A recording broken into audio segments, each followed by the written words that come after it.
හිරිපොදවස ටෙලිනාට්‍යයේ ප්‍රධාන චරිතයෙන් ඉවත් වූ රංගන ශිල්පිනී මියෝනා ද සිල්වා සම්බන්ධව එම ටෙලිනාට්‍ය නිෂ්පාදක ප්‍රභාත් රෝෂන්ගෙන් ආන්දෝලනාත්මක හෙළිදරව්වක් උපුටා ගැනීම. ආත්මය නැතිකරගත් මියෝන හිරිපොදවසේ ආත්මගේ ගැලසිල කර දමා පැන ගිය ආධුනික නිළිය සම්බන්ධවයි. හිරිපොදවස ටෙලිනාට්‍යයට වසර 3කට ගිවිසුම්ගත වී සිටින මියෝනා නැමැති ආධුනික නිළිය හිටි හැටියේ නාට්‍යයෙන් ඉවත්වීම පිළිබඳව සමාජ මාධ්‍යයේ විවිධ හාහු පැන නැගී ඇත. ලබ්බට තැබූ අත පුහුණට තබන්නට කලින් මියෝනාගේ දුෂ්චරිතය පිළිබඳව සටහනක් තබන්නේ වූ. ආත්මික චරිතයට පණ දුන් ආධුනික මියෝනා මුල් අවස්ථාවේ කොතරම් දුර්වල රංගනයක් පෙන්නුම් කළත් ආධුනික ශිල්පිනියකට ලබා දෙන අවස්ථා අතනෑර ලබා දෙමින් සයින් ආර්ට් අපි ඇයව පරිසාධන මට්ටමට ගැනීම සඳහා දැඩි වෙහෙසක නිරත වීමු. එබැවින් ඇගේ පවතින ප්‍රසිද්ධියට හේතුව අයිස් කේරළ ගංජා හෝ වෙනයම් මද්‍රව්‍යයක් හෝ රාත්‍රියට ශරීර විකිණීමක් නොව අප විසින් ඇයව රංගන කාර්ය සඳහා යොමු කර වූ දැඩි ස්වභාවයම බව අප සහතික කරමු. ඇගේ යහපත් කල් ක්‍රියාව පැවතියේ කොටස් 100ක් පමණි. ඉන් අනතුරුව ඇගේ සාමාන්‍ය ස්වභාවය යළි එළිදැක්වෙනට පටන් ගත්තේය. රාත්‍රී සමාජ ශාලාවල ඇගේ කාර්යභාරයන් ඇතිද නැතිද යන්න අපට අදාළ නැත. සරාගී වීම නොවීම හෝ විකිණීම මෙන්ම තමා කැමති මුදලකට අලවවීම තම තමන පමණ කරගත යුතුය. මියෝනා හෝ වෙනයම් කාන්තාවකගේ පෞද්ගලික චරිතාපදානවල ඇති අසූචි ඉව කරන්නට අපට කාලයක් නැත. අප නිෂ්පාදන කාර්යක නිරත වන්නෙමු. එනමුත් කිසියම් ශිල්පිනියක් රාත්‍රියේ දැඩි ලෙස මද්‍රව්‍යවලට ඇබ්බැහි වී රංගන කාර්යයට ප්‍රමුඛස්ථානය නොදීම සහ වෙරිමතින් පැමිණ දර්ශනතලයේ නිදා ගැනීම අප ඉවසන්නේ නැත. රංගන ශිල්පිනියන්ගේ මත් බව ඉවසීමට හෝ ඔවුන් රාත්‍රී කාලයේ විකිණීම සඳහා දවල් දවසේ විවේක ගැනීමට අපට නාලිකාවලින් මුදල් ගෙවන්නේ නැත. එහෙයින් අප නිර්මාණ කාර්ය සිදු කළ යුතුය. මියෝනාව තවමත් අප අපගේ නාට්‍යයෙන් ඉවත් කොට නැත.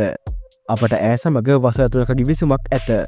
එහෙත් නාට්‍ය ඉදිරියට පවත්වාගෙන යාම සඳහා අපට අලුත් ආත්මි කෙනෙක් රැගෙනීමට සිදුව ඇත. මක්නිසාදයක් ඇයව රැගෙනීම සඳහා පිටව යන වාහනයට ඉතා අතලොස් අවස්ථාවක් හැරෙන්නට ඇය වෙලාවට ගොඩවන්නේ නැත. 6ට ඇගේ නිවහන හෝ රාත්‍රියේ ඇය නවතන් ගන්නා ස්ථානයට යන පියදුරු මහතාව නැවත පෙරලා හරවා එවන්නේ ඇය පසුව දර්ශනතලයට එන බව පවසමිනි. නිර්මාණය සහ ප්‍රේක්ෂකයා වෙනුවෙන් අප එය දරා ගනිමු. එම හේතුවෙන් නිෂ්පාදන කාර්ය සඳහා අහිමි වී ගිය මුදල මේ වන විට මිලියන ගණනක් බව නිෂ්පාදන කාර්ය පිළිබඳව දන්නෝ දනිති. ඇය එතනින් අතර වූයේ නැත.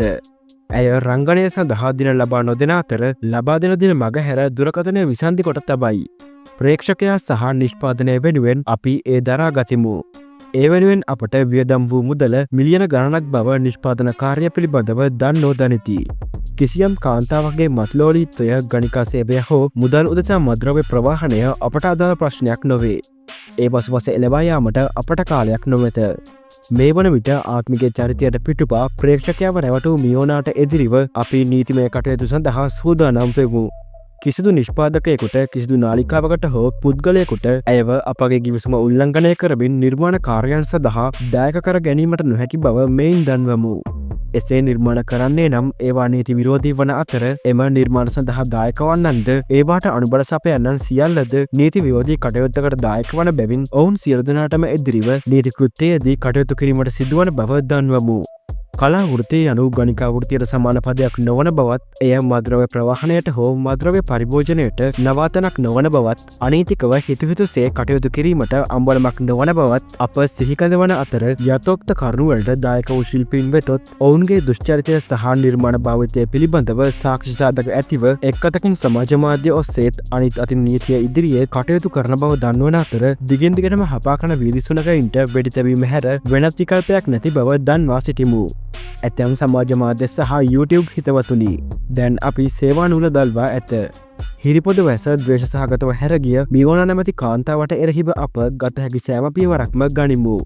නිර්මාණය අනුත් තම දෙපා අතර ඇති රෝමකූපයයි ඇතැම් නිළියෝ සිතා සිටිති. එය එසේ නොවේ. හෙට සිට ඔබ ඇයව නිර්දෝෂී කරනු ඇත. ඇය කඳුළු සලමින් නාලිකාවලට පැමිණ ඇයට මඩගැසුවා යැයි කියනු ඇත. සාවද්‍ය ප්‍රකාශ සමාජගත කිරීම දඩුවම් ලැබිය හැකි වරදක් වන අතර ඔබ ඇගෙන් ලබා ගන්නා ප්‍රකාශ විකර්ශය කිරීමේදී ඇගේ ස්වභාවය පිළිබඳව දෙවරක් පරීක්ෂා කර බලන මෙන් ගෞරවයෙන් ඉල්ලා සිටිමු. මෙතෙක් නිහඬව සිටි අපි දැන් පිළිතුරු දෙන්නෙමු. උපුටා ගැනීම අවසන්. මෙවැනි තොරතුරු ඉදිරියටත් බලන්න සබ්ස්ක්‍රයිබ් කර රැඳී සිටින්න අප සමග.